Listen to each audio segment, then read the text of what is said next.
Good afternoon, everybody, and welcome back to another installment of Scott's Selections here for Thursday, September 26th. Before we get into today's play of the day, we'll quickly recap what happened yesterday. We ended up giving out a play on a college football Saturday game between Liberty and New Mexico, and we ended up taking the team total over 38.5. That game should be taking place still on Saturday, so not much has changed there. In terms of the line, it still has trended towards the over in the full game total, so I'm looking for that line to potentially change Nevada to roughly 39, but I'm happy we got that in early, as we should be looking at some line movement on that moving forward. But in terms of Thursday, really limited betting card today. I know that the Eagles are playing the Packers, and you also have Navy against Memphis in college football. Not really a fan of either game, to be honest. Navy I do like, except Memphis is coming off a bye, so I think they had an extra week to prepare for the option. And the Eagles and Packers, Eagles have a short week. Alshon Jeffrey will be coming back, but I don't really know what I think about, just the game itself. I'd lean Packers, but I don't really care about the game whatsoever. Before we do that, we're going to dive into the play of the day. We're going to be talking about a baseball matchup between the Oakland Athletics and the Seattle Mariners. In terms of the matchup itself, it's going to be Sean Manaea versus Felix Hernandez. And we actually like the Seattle Mariners' first five under 1.5 on the team total, which is available at minus 105 on 5 dimes.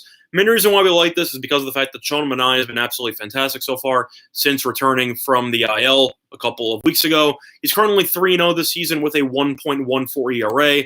On the road this season, in 11 innings of work, he has a 1-0 record with a 0 ERA. He's not given up any runs on the road this season. Plus, it is also worth mentioning that in the first 5 innings of his 4 starts this season, he has given up a total of 1 run in the first 5 innings in those 4 starts combined. Plus, Seattle, if you look at how they've been performing recently, they almost got no hit yesterday by Zach Greinke. The Mariners have scored 1 run in their last 3 games combined. This offense has completely fallen asleep, and they're going up against one of the hottest pitchers in baseball at this point in time. Is 1.5 pretty low? Yes, but at the same point, I definitely think that based on Manaea's stats and based on the recent performance from the Mariners, I have to lean to the Mariners on the first 5 team total under. Plus, Manaea in his career has very solid numbers against the Mariners, as if you've looked at his numbers against the Mariners, in 78 career at-bats, the Mariners have a career batting average of 218 and a career on-base percentage of 250, with one of the best hitters against him being Mitch Haniger, who's batting 368, but he is currently out for the season. So their numbers are actually worse than it is shown on ESPN. But simply put, I'm going to fade the lineup of Seattle. I'm going to ride the hot hand in the pitching.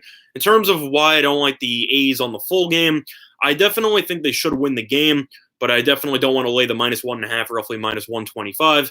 Plus, Felix Hernandez, he has not been great this season, but he has been decent at home, and this is potentially going to be his last home start with the Mariners before they let him go in the offseason. Could be very emotional, but I don't think that's going to help Seattle with their bats. So the play of the day will be on the first 5 team total under for the Mariners, which is available at under 1.5 at minus 105 on 5 dimes. But now to talk about some of the leans for today. In terms of football, I really just have no thoughts on the game between the Packers and the Eagles. The Eagles are one of the most confusing teams in all of football. As it going down, as it going west. In terms of the games itself, it's very tricky to determine what the Eagles are actually about.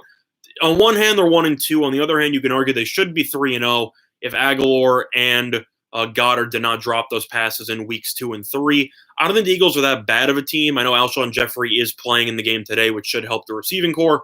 In terms of the game itself, the Packers, their defense look very solid. Their offense hasn't looked great at all. And the Phillies' secondary is still extremely banged up, as Ronald Darby, the number 1 corner, is going to be out indefinitely with a hamstring injury. In terms of where I'd lean to the game, I'd have to lean to the over. But in terms of the actual game itself, I think Green Bay is going to win, but I really don't want to give out a play on that game because I really don't know what's going to happen. So I'm personally going to pass on that one. In terms of the college football game between Navy and Memphis, I will lean to Navy at plus 11.5.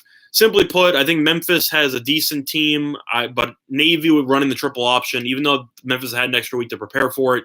I just think it's a lot more difficult to prepare for something on film or in practice with a scout team than actually seeing Navy with Malcolm Perry running the triple option. I think Perry's tremendous when it comes to that, and I definitely think Navy should be able to at least control the time possession, which should lead to fewer points for Memphis. And Memphis's offense, I don't think, is as dynamic as it used to be with Riley Ferguson at quarterback, as he is no longer there. So I think this game should be relatively low scoring. I could see Memphis winning this game somewhere in the realm of 27-20. So for me, I'll lean to Navy and I'll lean to the under on that one. In terms of other matchups, though, in baseball, I really don't like anything on the card, if I'm being honest, besides the one play that I gave out. Now, the issue that I run into is that no team has any actual motivation to continue trying. The Nationals, they play the Phillies. They're minus 250. I don't want to touch that. The Cubs and the Pirates, they both have been out of the playoff picture for a couple. I mean, the Cubs have been recently eliminated. The Pirates have had nothing to play for the last couple of months.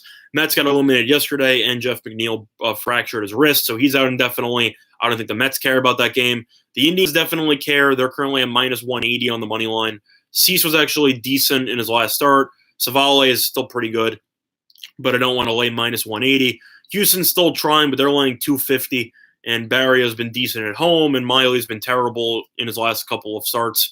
And I don't really like anyone in that matchup. I would lean to Houston, but it's minus 217. I'm not touching that. And the Oakland game is the only game that I see some value on because of the fact that I like the starting pitcher, and Seattle's offense got no hit through 8 1/3 innings yesterday, and have only scored 1 run in the last 3 games combined. So for that reason, that's the only play I'm giving out in terms of baseball. Yep, hopefully so, Mike. It hasn't gone that badly for us. It's been okay, hit or miss, but we did get a win a couple of days ago, and hopefully we'll get a win on Wednesday. I'm a huge fan of that Liberty play on Saturday, so hopefully we are able to pick up some winners. But play of the day, once again, will be on the Seattle Mariners' first 5 team total at under 1.5 at minus 105 on 5 times, and that is the play of the day. Before we conclude today's video, though, quick reminder of our sponsor, PointsBet. All-in Sportsbook in New Jersey, a couple of great deals for you. Up to 2 risk-free bets up to $1,000. So if you end up betting on any sports and end up losing, you simply get your money back, which is a great promotion. There's more sportsbooks to use.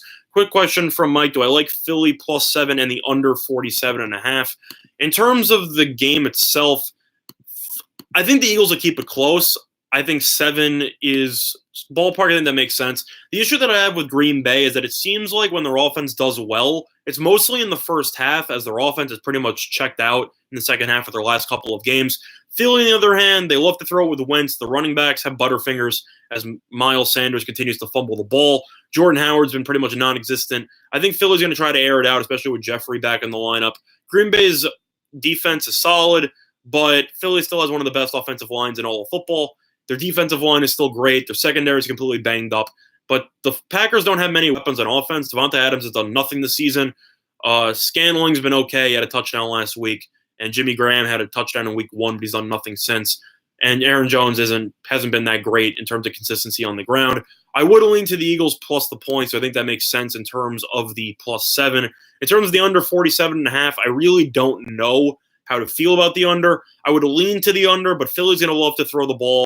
And I question how well the Eagles secondary will play, knowing that Darby's going to be injured as well as some other members of that secondary. So I'm a little bit confused on that one. In terms of Green Bay, though, for the first quarter, I know Philly's been absolutely destroyed in the first quarter in pretty much every game they've played this season. They've gone out to really slow starts, and they're coming in off a short week on the road here in Lambeau. I think that makes more sense. I think that Green Bay in the first quarter at minus a half does make a lot of sense. I think it makes sense that there's a lot of juice on that. If I had to lean one way, I guess I would lean that way. But the Eagles are honestly in must-win territory at this point, especially with the way that the Cowboys have played, and they're currently 3-0. So the Eagles, in order for them to potentially get back into the division race, they need to win this game. So even though Green Bay has been known to get out to hotter starts than Philly, I'm a little bit skeptical on laying first quarters, especially since the Eagles will probably want the ball first. So I personally would skip that. But if you want to take Green Bay first quarter, there definitely is some value on there. How's it going, Todd? Thanks for joining us. Other than that, though, that's going to do this installment of Scott Selections here for Thursday, September 26th. And good luck to all of you and your respective bets today. Bye, everyone.